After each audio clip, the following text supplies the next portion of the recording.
नमस्कार, आप देख रहे हैं सूचना दर्पण न्यूज। तो आइए इस खास प्रोग्राम में खास मुलाकात के साथ हम आपको गांव शहर से लेकर हर क्षेत्र की समस्याओं, वहां के विकास कार्यों को लेकर अपडेट रखते हैं। तो चलिए आज हम आपको रूबरू कराते हैं खास खबर से।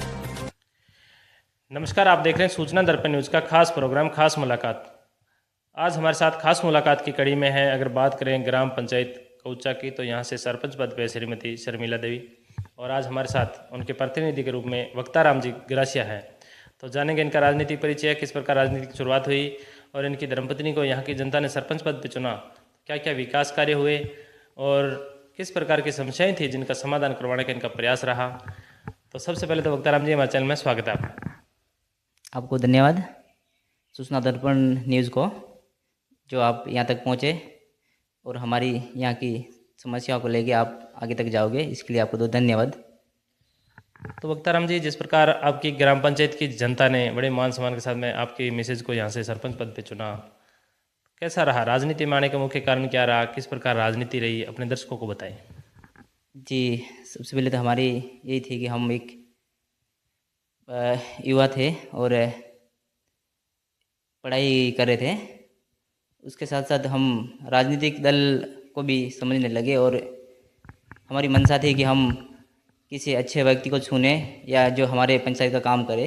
परंतु ऐसा हमारा प्रयास था, परंतु हम कुछ करते टाइम ऐसा भी हुआ कि हम पंचायत का विभाजन हो गया, बंटवारा हो गया। उसके बाद हमें लगा कि हम और हमारे युवा ने मुझे जताया कि आप इस हमारे लिए अच्छे हो और हम हमारी समस्याओं को आगे तक ले जाते हो, इसलिए आप आने वाले टाइम ये आ गया, इस टाइम पे आप चुनाव लड़ो। तो मेरी मंशा थी कि मैं चुनाव लड़ा और फिर लोगों ने मुझे जिताया और मैं यहाँ का जनप्रतिनिधि बना। तो बात करें कि जिस प्रकार आपने बताया कि नई पंचायत का गठन हुआ, उसके बाद में फिर लोगों के अंदर विचार आया और आप राजनीति में उतरे। राजनीति में आने के बाद में कई मुख्य रूप से समस्याएं भी रहती है, किस प्रकार समस्याओं का सामना करना पड़ा? इसमें कई चीज़ें हमारी मंशा होती है कि हम अच्छा काम करें, लोगों को अच्छा से अच्छा सरकार की योजनाएं जो होती हैं लोगों तक पहुंचाए। परंतु हम ये सारे करते हुए भी हमारे सामने कई सारी समस्या आती है। मुख्य समस्या हमारे पंचायत भवन को लेकर थी कि पुराने कार्यकाल से हमारा पंचायत भवन अटका हुआ था कोई विवादित मामले से। उसे हमें बड़ी गंभीरता से और कई सामना करते हुए हमने उसको पूर्ण कराया और कई समस्या आ रही है। हमारी मंशा है कि हम इसी तरह सरकारी योजनाएं, छोटी छोटी रपटे, जल संरक्षण और सीसी रोड की कई समस्याएं रहती है, उन्हें भी हम पूरा करने की प्रयास करेंगे। तो बात करेंगे, आप भी एक युवा हैं, शिक्षित हैं, तो आपके कार्यकाल में अगर बात करें तो शिक्षा के क्षेत्र में क्या बदलाव हुआ पंचायत में? शिक्षा के क्षेत्र में तो हमारी मंशा है कि हम आने वाली पीढ़ी को, हमारी मंशा है कि हम उनके पेरेंट्स, माता पिता को एक शिक्षा के संदेश देवें और आने वाली पीढ़ी को हम शिक्षा से जोड़े। हमारे छोटे बच्चे हैं, उनको हम शिक्षा के माध्यम से आगे पहुंचाएंगे और वही हमारी आने वाली भविष्य का निर्माण करेंगे और वो आने वाला भविष्य शिक्षित होगा तो हमारा देश आगे बढ़ेगा। बात करेंगे मुख्य रूप से समझा कि मूलभूत और आधारभूत जो सुविधाएं हैं, उनका लाभ यहाँ के ग्रामवासियों को कैसे मिलेगा? जैसे कि यहाँ की योजनाएं हैं सरकार की, जैसे अधिकतर तो हैं सीसी रोड हैं, रपटे हैं, WHS हैं। हम नरेगा के माध्यम से लोगों को रोज़गार दे रहे हैं, परंतु अब कई साल भर से हमारी ये समस्या आ रही है कि हमारे पंचायत में 21 से ज़्यादा ऑनगोइंग वर्क होते हैं।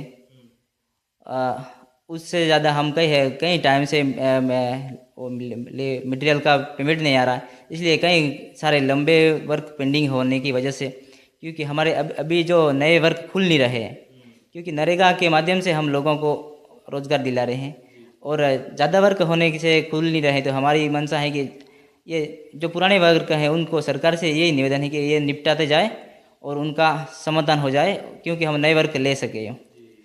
जब तक हम नए वर्क नहीं ले सकते हैं तो लोगों को रोज़गार नहीं दे पाएंगे। एक बात करेंगे सरपंच साहब, जिस प्रकार की राज्य सरकार और केंद्र सरकार की कई जन कल्याणकारी योजनाएं हैं, उनका लाभ आपके पंचायत वासियों को कैसे मिलेगा? जो सरकार की कई सारी स्कीम हैं, जो हम तक पहुंचती है तो हम उनको लोगों तक पहुंचाते हैं। हमारी मंशा है कि हाल ही में पीएम आवास की सर्वे हुई थी। हमने प्रत्येक व्यक्ति को घर घर जाकर और बाहर काम पे थे उनको भी बुलाकर उनकी सर्वे कराई है।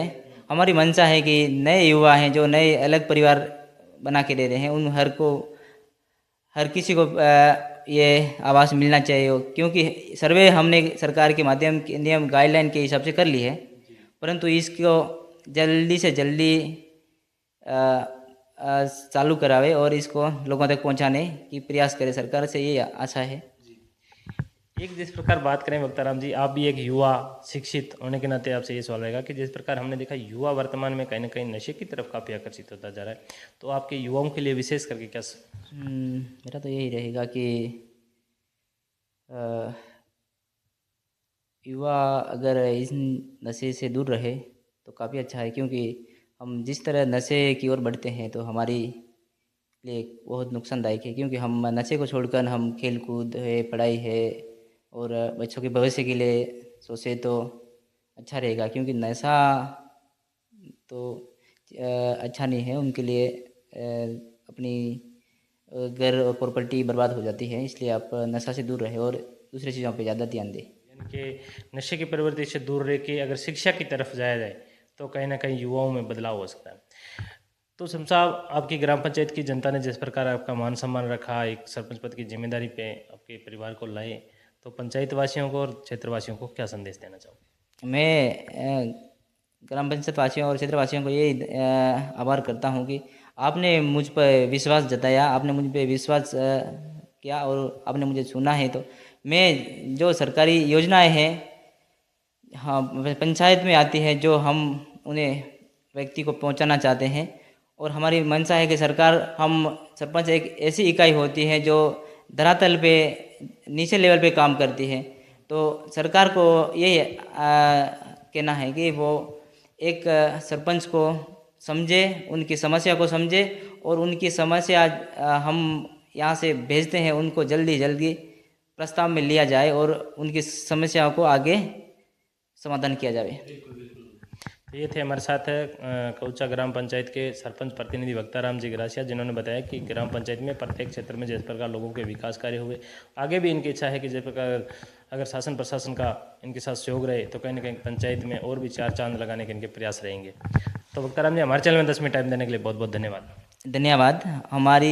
आपने हमारे यहाँ आकर हमारी समस्या को सुना और हमारी जो मांगे थी छोटी मोटी, ये सरकार तक जावे और सरकार अगर हमको हमारी समस्या को समझे तो हम सरकार को जरूर समझेंगे। तो देखते रहें सूचना दर्पण न्यूज़। इसी प्रकार हम आपको प्रत्येक ग्राम पंचायत में हुए विकास कार्य और बाकी समस्याओं से रूबरू कराते हैं। तो देखते रहें। कैमरामैन रामनिवास के साथ मैं किया। इतना ही हम आपको गांव शहर से लेकर हर क्षेत्र की समस्याओं और वहां के विकास कार्यों को लेकर रखेंगे अपडेट। तो देखते रहिए सूचना दर्पण न्यूज़ और हमारी वीडियोस को लाइक शेयर व चैनल को सब्सक्राइब जरूर करें।